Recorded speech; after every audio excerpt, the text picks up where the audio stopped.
Hi, I'm Catherine Jinks and I'm the author of Shepherd.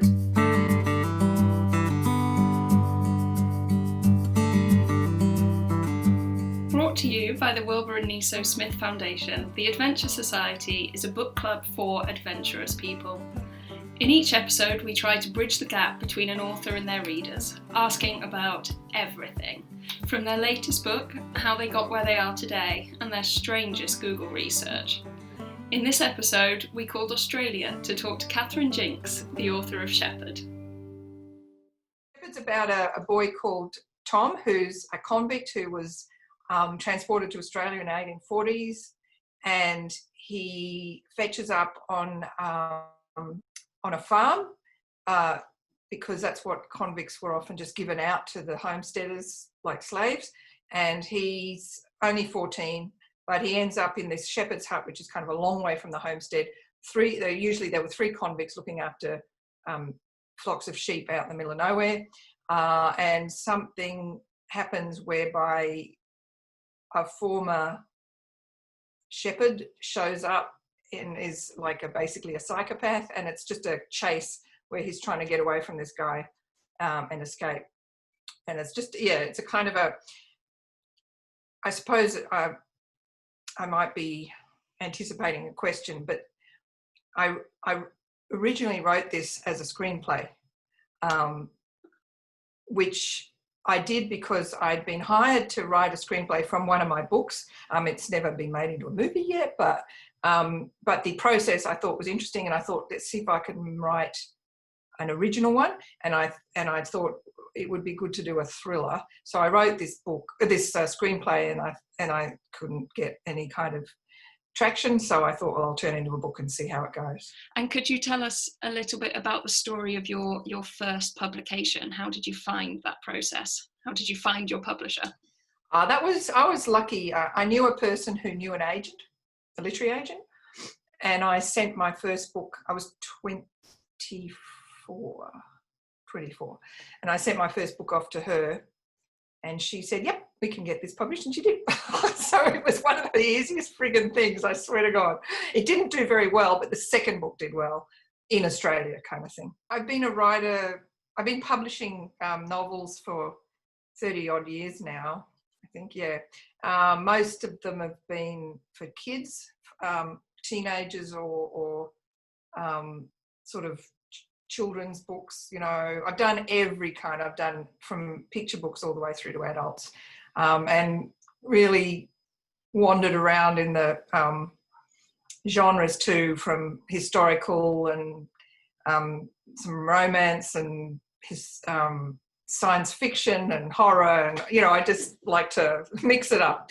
And did you study writing at all? No, I thought that would be a bad idea. No, I thought if I went, because English at school I found really annoying because they just ripped the books apart. And I decided I'd rather do history because it's full of stories that I could use, which I did in fact use. I'd done a lot of medieval-based fiction, which is a lot of, because I studied medieval history. So I wanted to talk a little bit more about Tom Clay, because he is quite an unusual protagonist. Yeah. And I just wondered what the decision, the reasoning behind the decision was to write from a young person's perspective. That was partly, that was when I was writing the screenplay. The thing is, with those kind of thrillers, you tend to, the main person, like in a normal kind of monster in the house thriller, it's often a young girl, like a teenage girl, or there's this sense of they like there's a need for vulnerability, and it makes people more. It makes the main character being chased and everything more sympathetic. But so I sort of was thinking in that way. And then when I actually first wrote the book, it was going to be a young adult book. And so, because I just thought since he was a young adult, I thought, well, let's make it a young adult. But then it was so gory that the publisher said, yeah, no, I think we'll turn this into an adult book. So, yeah, it was a funny old... yeah, but I think it was mostly because I wanted him to be as appealing and vulnerable as possible, because that always adds to the you know, the sort of the feeling of gratification when they beat somebody who's bigger than me. So we mentioned that the idea was originally for a screenplay, and I think one of the reasons that it feels so quick is that it takes place over the course of just a few days. Yeah. And there's some excellent action sequences, moments where you really can't put the book down. And I wondered, is that speed something that you use a lot, or if it's specific to this book? This book, I'm learning speed more because I tell you, people require speed now.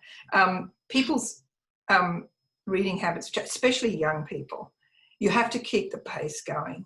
You always had to keep the pace going, but even more so now. In fact, getting to the point where building up to a climax is you have to start at top speed and then keep getting even faster. It's like just, I don't know if it's something to do, like, well, okay. So the structure of that book, Shepherd, is a cinematic structure. It's a 3-act. You know, you've got, it's the, you know, the whole, the inciting incident and the end of Act 1 and the, like, it's all there. And that's how people want their books now a lot, because that's how mostly people see their stories. It's on the screen, and that's how they structure it in that traditional screenplay 3-act stuff. So I've been getting faster. Do you have any tips for kind of creating that sense of pace, because you do it so well? Well, one thing I talk about to kids at schools, because I do a lot of, well, I used to, God knows when that's going to happen again, but is actually, and actually when I've been talking about it, the teachers have said, God, I never thought of that, talking to the kids about this, which was about pace. I talked to them about pace. And one of the things I did say, which was a useful thing for them, and it's a good exercise to do, is that, you know, if you watch a film, and you get to an action sequence, you'll notice that there's a lot of cutting. So you'll go cut from somebody ducking to somebody shooting to somebody running to cut. Whereas if you've got a nice, you know, somebody musing about their lives or something, you've got somebody walking along like a lakeside with a dog or something, and you don't cut that. You kind of, it's a nice slow pan. Now you can do that, I tell them in language. So basically I said, think about chopping your sentences up. Quite short. Shorter they get, the more pace there is. And then if you want something a bit more reflective, you have a long sentence, you know. So I think also you've got to think, well, again, it's the organisation of the information in a chapter or in a section. You have to work out how to pack a certain amount into a certain space, and often finish. Look, I don't want to get Dan Brown about this and have like a cliffhanger on every chapter, but a certain amount of tension at the end of a piece, instead of that sense of being all settled. There's one wonderful line that jumped out at me that he said, I'm as lost in this place as I would be in the middle of London. I don't know what's dangerous and what isn't. And he's in the Australian outback, kind of as far from London as could be. And he actually uses some of his poaching skills to read the lay of the land and kind of ensure his survival. And I wondered whether you came up with these ideas, or were they kind of tried and tested tricks by people and poachers at the time? I got every single thing from there. Apart from the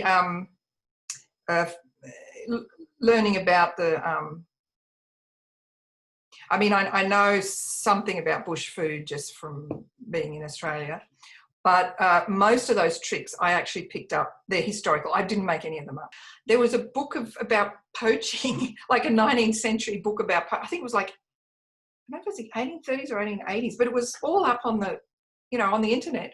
And there was a section, like it was about country life generally, but there was a section on poachers where they talked about that business of putting things in pools to stop netting, and, you know, and stuff about, you know, putting stuff on the bottom of your shoes, all of that sort of stuff. I found in newspapers from the time. So, yeah, all of it I found. It's what people used to do. I sometimes think about a writer's internet search history. And some of that. You have no idea. My husband comes and says, "What are you doing?" I'm just looking at, like, the things you have to look up. It's so insane. Actually, I'll just show you too. This is a book. This is an 1842 collection of The Mirror, right, the magazine, and wow. This is really the sort of thing why I got this idea in the first place. It's because here it's under miscellaneous. It's got, in the month of April 1838, it became known that 3 convicts named Palmer, Regan and Atterall were at large, and having obtained arms had committed a series of depredations upon the settlers. One of their first exploits was an attack upon a public house where they made prisoners several men whose hands they tied and then compelled them to drink a quantity of wine and spirits. A man named Morley became partially intoxicated, and having exasperated one of the banditti by comments upon his conduct, the ruffian shot him dead. So that's the kind of thing that was happening a lot, and that's exactly more or less my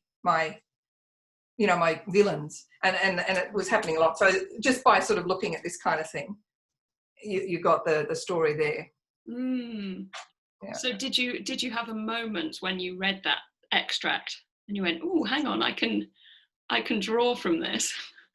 Well, I think I'd read it before and it was sitting around in my head, and then when I was thinking about the thriller aspect and what I was going to do, I was thinking, now I have to be in the middle of nowhere. Who was in the middle of nowhere for this? Who? And then I remembered that, like, there's a famous story about these convicts who were in Macquarie Harbour in Tasmania. It's become stuff of legend, but they escaped and then they started walking through the bush, and they walked and they walked, and then finally they started, I don't know if you've heard about this, but they started eating each other, like one by one. One of them got a snake bite and they ate him, and then somebody else got hit and they ate him, and blah, blah, blah. So by the end of it, one guy emerged from the bush, and he emerged, and the reason he survived was because there was some convict shepherds in a hut near the bush, and they took him in, and when I heard about that, I thought, oh my, that would have to be, honestly, a convict shepherd in a convict shepherd's hut in Tasmania, like, literally nobody could have been more in the middle of nowhere than those people. And I thought, that's where I'll do it. What does Rowdy represent? Because to me it felt like Rowdy restores some of Tom's faith that people can be good. Well, actually, it's interesting. If anybody was ever to look at my collected works, they probably see that one of the things that runs through it all the time is, especially with the young characters, mostly with the young characters, every book is all about how the young character starts off without family and ends up with some kind of family. It doesn't have to be blood family, but it can be friendship, like a replacement family. So this is no different in a way. He ends up, his family once was Jip, basically, the dog, and now he ends up realising that he can have another kind of family, a human family. So are there any particular books or particular authors that you would say have made a lasting impact on you? As a kid, I think probably the biggest impact a writer had on me in terms of writing was Evelyn Waugh. I always remember him talking about how, good English could be properly translated to the Latin, which doesn't apply anymore, but I always remember that because I did Latin at school. And, if you can translate it back into the Latin, it means that the structure of the sentence is solid. I think that's what he meant. Mm-hmm. So there was that. But in terms of actually, like, adventure, I think I was just going to pull this out. Probably my biggest adventure thing was Alexandre Dumas. Mm-hmm. That's my 1878, 20 years late after. Wow. That's I love 20 incredible. Years After. I mean, I like Three Musketeers, but I particularly like 20 Years After. I just love the way because I did all this historical adventure, especially for kids, and I just love the way he takes, you know, like what really happened and really weaves it into the fiction, like the fact and the fiction just beautifully coalesce, which was what I was trying to do a lot of the time. So, you know, Alexandre Dumas was probably one of my biggest influences when I was younger. And nowadays, I think my favourite book is probably New Grub Street by George Gissing, because it's all about writers, and it's so it just means it's timeless, you know. But also the best adventure book that I keep on reading over and over again several times a year is Into Thin Air by John Krakauer, the one about getting stuck on Everest. I love that book, even though I would never dream of going up on Everest. You know, but read about other people that do. Yeah, that's right, exactly. And also, you know, I think part of the appeal is when you're cozied up in bed with a mug of tea, reading about people stuck on Everest, you feel so good because you're not up there yourself. So we've talked about books and writers, but are there any adventurous experiences in your life that you think might have influenced you as a writer or your writing?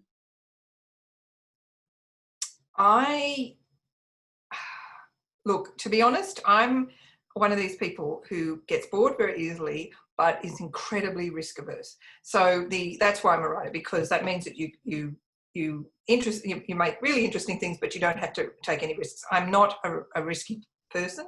I think the only thing that ever happened to me where I thought, whoa, it had that adventure quality was a complete accident because we live near this big gorge thing. It's called the Gross Valley, but it's kind of like a mini Grand Canyon anyway. So it takes a while to drive out there. So we drove out, and it was perfectly all right where we live. So we took some friends and some small children, one of whom was mine, out to the edge of these cliffs, you know, which is fantastic. You know, you got out of the car, walked, and as we walked closer, we suddenly realised, bloody hell, it's getting windy. And we got towards the edge of the cliffs, and I was walking along, and suddenly the wind literally it was like a hand in the back, and it just went boom, and it was pushing. Now, fortunately, it was pushing us along the cliff, not over the cliff. But basically, I suddenly realised how terrible things can happen if the wind had been in the wrong direction. Because I was walking and I suddenly fell over because the wind had pushed me.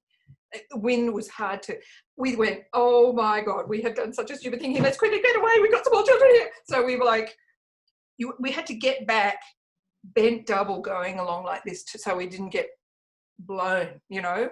It was really scary. That's the only thing. And then I have never been back since. You suddenly realised this is what it's all about. You know what I mean? This is it. Like, this is the core of nature and how terrible things happen because of a wind. Like, get out of here sort of thing, yeah.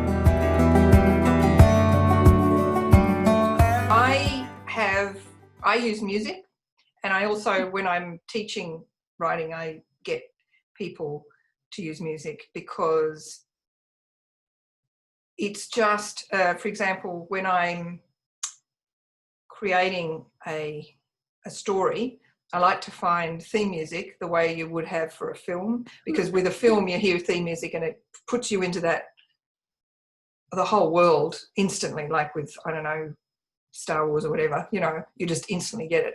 And if I can find myself some theme music for the actual book I'm writing, then that's really good. And I also use it for creating characters and like for action sequences. So if you're talking about some kind of fight or chase or something like that, I've always tried and find a nice piece of action music, and then you can, because I'm a very visual writer, so I'll see things in my head and then I'll describe them. So if I'm listening to music, I can choreograph a fight or something, and then I can just put it down and describe it. So I might suggest like The Fly by U2, which is a good one, or I always remember it for one book. I can't remember which one it was, but I used the the Inception soundtrack, which is full of really good, it's action music. If you can just find a good piece of, it can bring the scene to your head, the way it can bring a character to your head or whatever. Mm-hmm. So whenever, like I have these kids and I'll say, okay, we're going to create a story, and what I'm going to do is everybody shut their eyes. I'm going to play this piece of music and you're going to tell me what you see in your head. And then we'll take it from there and we'll try and create a story from it. And it's amazing. Everybody, almost everybody. Some people don't have very visual kind of imaginations, but most people with a piece of music, they'll see something if they're really, listening to it. So I always kick off with that. I tend to listen to music, and that sometimes gives me my characters and things like that. So that's what I do.